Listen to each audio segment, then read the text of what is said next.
Friends, நம்ம விஜய் மல்லி ஸ்டோரியில் வந்து பார்த்திங்கன்னா, மல்லி வந்து இப்போ வரைக்கும் கதறி எழுதிட்டு இருக்காங்க. ஸோ அவங்களோட மன வேதனையை ஒருத்தர்கிட்ட மட்டும் சொல்லி ஷேர் பண்ணிக்க முடியும். அவங்களும் மனசார அவங்க வந்தாங்க அப்படின்னா கண்டிப்பாக ஷேர் பண்ணிடுவாங்க. இப்போ இருக்கிற சூழ்நிலையில் விஜய் அன்னபூர்ணி அம்மா கிட்ட எல்லாம் அவங்களால ஷேர் பண்ண முடியாது. ஷேர் பண்ணாலும் அதுக்கான சொல்யூஷன் வந்து கண்டிப்பாக கிடைக்காது அப்படின்னு தான் தெரிய வருது. ஸோ அதுக்கு ஒரு பர்சன் வருவாங்க அப்படின்னா யார் அப்படின்னு தானே கேட்குறீங்க. கண்டிப்பாக சொல்கிறேன் ஃப்ரெண்ட்ஸ். அதுக்கு முன்னாடி விஜய் வந்து பார்த்திங்கன்னா அவ்வளோ அழகாக வந்து வீட்டு வேலை வந்து மல்லிக்காக பண்ணுறாங்க. எதுக்காக பண்ணுறாங்க அப்படின்னு பார்த்தீங்கன்னா, மல்லி வந்து சட்டுன்னு ஒரு விஷயத்த வந்து கோவப்பட்டு சொல்லிடுறாங்க.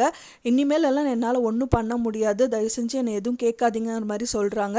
அதுக்கப்புறம் தான் வருது, அதாவது வந்து மல்லி வந்து வீட்டுக்குள்ளே என்ட்ரு ஆகிறாங்க. தென் வந்து அவங்க ஃப்ரூட்ஸ் எல்லாம் கொண்டு வந்துட்டுருக்காங்க. அவங்களுக்கே தெரியாமல் அவங்க தக்காளி 4-5 கீழே செதறிடுது. அதை பார்த்து தான் விஜய் கேட்குறாரு. அப்போ தான் இந்த வார்த்தையெல்லாம் விடுறாங்க அப்படின்னே சொல்லலாம்.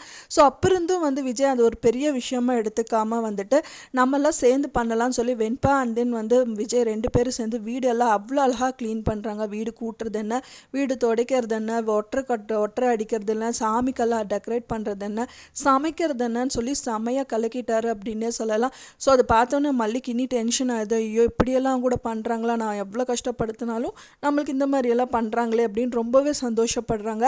ஸோ இப்போ இவங்க ஷேர் பண்ணிக்க வேண்டிய ஒரே ஒரு பர்சன் அப்படின்னு பார்த்தீங்கன்னா வித்யாமா தான்.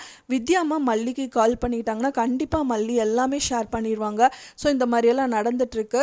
ஸோ ராஜி வந்து இந்த மாதிரி பண்ணிகிட்ருக்காங்க, என்னை டைவர்ஸ் பண்ண சொல்கிறாங்க. ஸோ இந்த மாதிரியெல்லாம் நடந்துட்டுருக்கனால நான் என்ன பண்ணுறதுன்னு தெரியலங்கும் போது அவங்க வந்து வக்கீல் அப்படிங்கிறதுனால கண்டிப்பாக அதை கேட்டுட்டு ஏதாவது ஒரு சொல்யூஷன் கொடுக்கறதுக்கு சான்சஸ் இருக்குது. ஸோ அது நடந்தால் நல்லாயிருக்கும் நான் எதிர்பார்க்குறேன். ஃப்ரெண்ட்ஸ், நீங்கள் என்ன நினைக்கிறீங்க அப்படின்னு சொல்லிட்டு உங்களோட கருத்துக்களை மறக்காமல் எனக்கு கமெண்டில் ஷேர் பண்ணுங்கள். நான் சொன்ன இந்த தகவல் உங்களுக்கு பிடிச்சிருக்குன்னு நினைக்கிறேன் ஃப்ரெண்ட்ஸ். பிடிச்சிருந்தால் மறக்காமல் லைக் பண்ணுங்கள், ஷேர் பண்ணுங்கள், கமெண்ட் பண்ணுங்கள், சப்ஸ்கிரைப் பண்ணுங்கள். மேலும் இன்னொரு மல்லி சீரியல் அப்டேட்டோட நெக்ஸ்ட் மீட் பண்ணுறேன். தேங்க்ஸ் ஃபார் வாட்சிங் மை வீடியோ ஃப்ரெண்ட்ஸ். நெக்ஸ்ட் வீடியோவில் பார்க்கலாம்.